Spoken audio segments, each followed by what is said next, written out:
बिस्मिल्लाहिर्रहमानिर्रहीम। अस्सलाम वालेकुम नाज़रीन, मैं हूं अहमद फवाद और आप देखते हैं मुझे मेरे यूट्यूब चैनल और फेसबुक पेज पर। नाज़रीन, दो खबरें आज के इस व्लॉग में आपके सामने रखूंगा। सबसे पहली खबर तो जनूबी पंजाब को सूबा बनाने के हवाले से एक बहुत अहम अपडेट है जो कि आपके साथ शेयर करूंगा। जहांगीर तरीन बैकएंड के ऊपर बहुत सारी चीज़ें जो है वो कर रहे हैं, बहुत ज़्यादा एक्टिव हैं। उनकी जानिब से एक बहुत अहम बयान जो है वो दिया गया है। एक बड़ी अहम पेशरफ्त उनकी जानिब से आई है, उसकी तफसील आपके सामने रखूंगा। और आखिर में नाजरीन, ये जो तमाम तर सूरत हाल इस वक्त बन रही है, इसमें जो पार्लियामेंट की नंबर गेम है वो बहुत ज़्यादा अहम है। पार्लियामेंट में इस वक्त नंबर गेम क्या है, कुछ एक्सक्लूसिव फिगर्स हैं, डेटा है, वो मैं आपके साथ शेयर करूंगा कि पार्लियामेंट में इस वक्त कौन जो है वो कहाँ पर खड़ा हुआ है।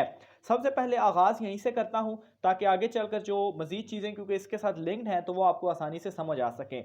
तो इस वक्त नाज़रीन, अगर पार्लियामेंट में नंबर गेम के हवाले से बात की जाए तो पाकिस्तान तहरीक इंसाफ जो है वो सर फहरिस्त है और 156 नशिस्तें उस वक्त इस वक्त उसकी पार्लियामेंट में मौजूद है।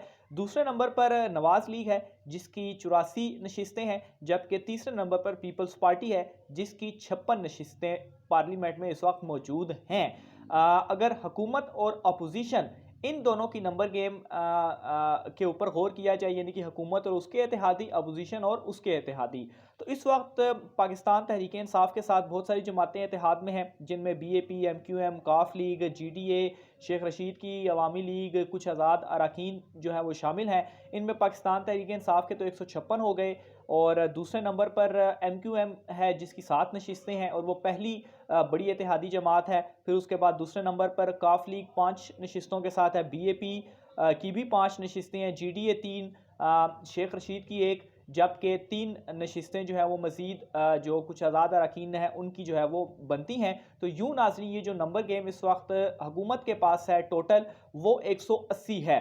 तो ये फिगर इस वक्त हुकूमत के पास है। जबकि अगर अपोजिशन की बात की जाए तो नवाज लीग के 84, पीपल्स पार्टी के 56 और अगर दीगर इनके साथ जो इत्तेहादी कुछ जमातें भी हैं और कुछ आज़ाद अरकान भी हैं तो उनको मिलाकर 22 ये बनते हैं। तो यूँ अपोजिशन और इसके जो इत्तेहादी हैं उनके पास 162 नशिस्तें जो हैं वो बनती हैं। तो यूँ नाज़रीन, एक अदम एतमाद के हवाले से जो बातें चल रही हैं गुज़श्ता दिनों में भी, बल्कि अपने गुज़श्ता व्लॉग में मैंने आपसे इसकी जो डिटेल थी वो शेयर की थी कि अव्वल तो अपोजिशन जो है वो तहरीक अदम एतमाद ला नहीं सकती, और दूसरे नंबर पर अगर इन फिगर्स को भी देखा जाए तो इन फिगर्स को मद्देनज़र रखते हुए 172 नशिस्तें या 172 वोट चाहिए होंगे हुकूमत को अपने हक में, अपोजिशन को अपने हक में, तब जाकर वो अदम एतमाद की तहरीक ला सकती है। 162 हैं इस वक्त उनके पास नंबर्स, और 162 में से भी बहुत सारे लोग उनके साथ मौजूद नहीं है। वो दावे तो करते हैं कि 22 अरकान पाकिस्तान तहरीक इंसाफ में उनके साथ शामिल होने के लिए तैयार हैं, लेकिन मुश्तरका इजलास हो, मनी बजट हो, इवन के सेनेट का इजलास हो, वहाँ पर हमने देखा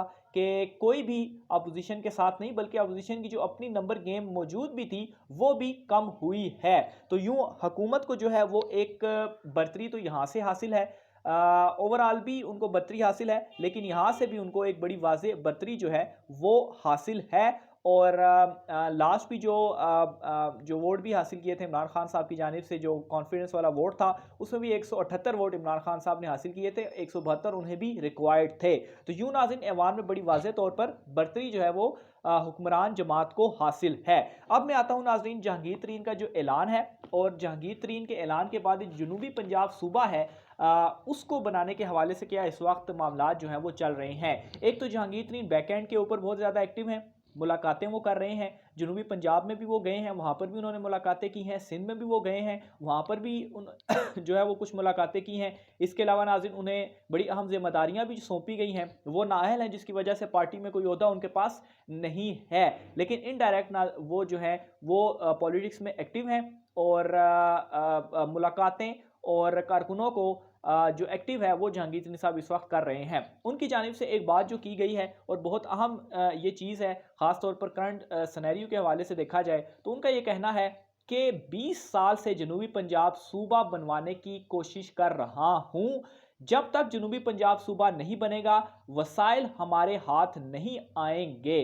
तो ये बयान नाज़रीन जनूबी पंजाब के हवाले से जहांगीर तरीन साहब की जानिब से भी दिया गया है और हुकूमत भी नाज़रीन इस हवाले से सोर्सेज ये इतलात फराहम कर रहे हैं कि हुकूमत भी इस मामले के ऊपर हुकूमती ऐवानों में भी इस हवाले से सोचा जा रहा है कि जो एक वादा भी किया था उसको पूरा किया जाए और जनूबी पंजाब को सूबा जो है वो बनाया जाए। और जहांगीर तरीन के बयान से भी इस तरह से लगता है कि अब जो है वो इसकी तरफ पेशकदमी जो है वो की जाएगी और कुछ अमली तौर पर भी इस हवाले से इकदाम जो है वो उठाए जाएंगे।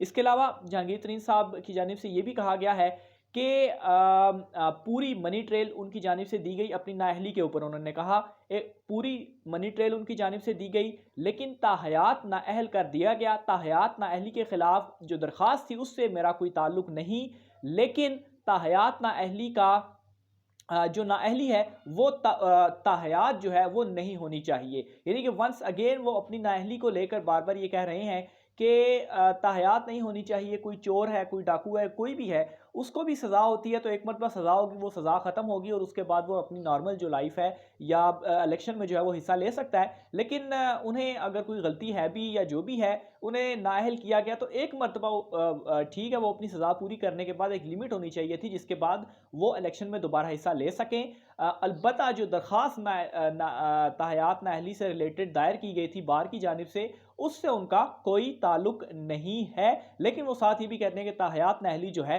वो नहीं होनी चाहिए थी।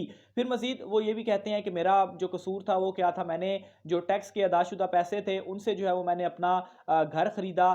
तो एक जो गिला था उनकी जानिब से वो यही था कि ताहयात जो है वो नहीं होना चाहिए। और दूसरे नंबर पर नाज़रीन थोड़ा सा उन्होंने हुकूमत पर क्रिटिसिज्म तो किया लेकिन वो जनूबी पंजाब को सूबा बनाने के हवाले से भी किया था और जहांगीर तरीन इस हवाले से भी ये जो बातचीत है वो कर रहे हैं और इस हवाले से भी वो एक्टिव हैं। एक तो उनका ग्रुप भी मौजूद है और हुकूमती ऐवानों में भी इस वक्त ये बात पहुंची भी हुई है और वहाँ पर भी ये बात चल रही है कि जनूबी पंजाब को जो वादा भी किया गया था तो उस हवाले से क्या जो है वो अमनी इकदाम उठाए जाने चाहिए। तो ये नाज़रीन दो एक अहम आज की डिटेल्स थी। ख़ास तौर पर जो नंबर गेम मैंने आपके सामने रखी उसमें जो एक तो अपोजिशन के दावे हैं, जो पीपल्स पार्टी इस वक्त वो खासी मुतहरिक है और ख़ास तौर पर नाज़रीन जो बड़े एक अहम इत्तेहादी हैं काफ लीग, उनके साथ पीपल्स पार्टी की जानिब से आज उनका भी खाना रखा गया है। शुजात हुसैन परवेज़ इलाही साहब उनको बुलाया गया है, उनसे जो है वो आसिफ जरदारी मुलाकात करेंगे और हो सकता है कि आगाज़ जो है वो शायद पंजाब से किया जाए और फिर उसके बाद वफाक में आया जाए। लेकिन एक और बात बड़ी वाज़ेह आपको बता दूँ, जो है वो बड़े सोर्सेज की जानिब से ये बात बताई गई है कि काफ लीग जो है वो आखिरी दिन तक हुकूमत का साथ जो है वो देगी, इनसे अलहदा नहीं होगी और इसका सबूत वो बारहा दे चुके भी हैं। गुज़श्ता दिनों में जो चौधरी शुजात हुसैन की जानिब से कुछ बयानात भी आए, हुकूमत को क्रिटिसाइज़ उसमें किया गया कि उनके रवैये के हवाले से, लेकिन उसके बावजूद परवेज़ इलाही साहब या काफ लीग का ये मौक़िफ़ है कि जो उनका एक वादा है कि वो हुकूमत के साथ आखिरी दिन तक रहेंगे। बहरहाल पहले तो जो कोशिशें की जा रही थी वो नून लीग की जानिब से की जा रही थी, लेकिन इस मरतबा आसिफ जरदारी जो है वो मुतहरिक हुए हैं। उन्होंने सबसे पहले तो काफ लीग जो है वो इनको खाने के ऊपर बुलाया, वहाँ पर ज़ाहिर सी बात है सियासी मामलात के ऊपर गुफ्तगू की जाएगी। इस हवाले से मज़ीद एक तो ये मुलाकात होने के बाद और मज़ीद जो तफ़सीलात होंगी वो इंशाल्लाह अगले व्लॉग में आपके साथ शेयर करूँगा। अपनी राय का इज़हार कमेंट बॉक्स में लाजमी कीजिएगा। आज की व्लॉग से मुझे इजाज़त दीजिए। अल्लाह हाफ़िज़।